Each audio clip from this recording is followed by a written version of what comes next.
Today I want to talk to you a little bit about filler and what sort of filler we use for kitchen doors, UPVC, general filling, general decorating filling. So what we're going to talk about first is a two-part filler.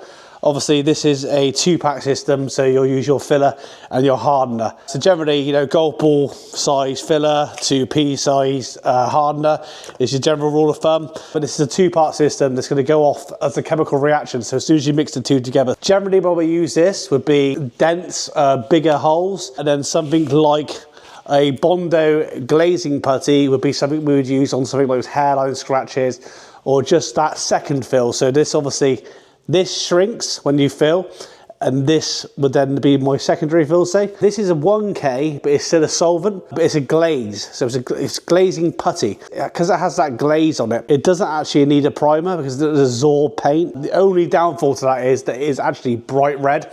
So I would say definitely put a primer on, even if you just spot it with an aerosol can, would definitely help, especially on those lighter colours. Okay, so there's different situations when I would use this filler and when I would use this one. So UPVC windows, this is absolutely great for. So because it sands so well, you'll find that when you're sanding this, you're not scratching the window. So a little bit of 400 to 320 grit can really take that back and not put too much effort into, not scratching those windows because they're plastic. So really great filler for UPVC. Obviously anything bigger would be my two-part. So say someone wanted to handle holes filled, then I'd be using a two-part system. And then if I was second filling then, because that had shrunk, then I would go back in my Bondo. Sometimes you might go back in with this, but again, the Bondo. So kitchen doors, woodwork, plastic, anything like that, both products are great for, but it just depends on the situation and how deep the hole is. If you've got any questions about this and where to get this from, I'll put a link in the description below. So if you haven't already, please like and subscribe for more future videos like this.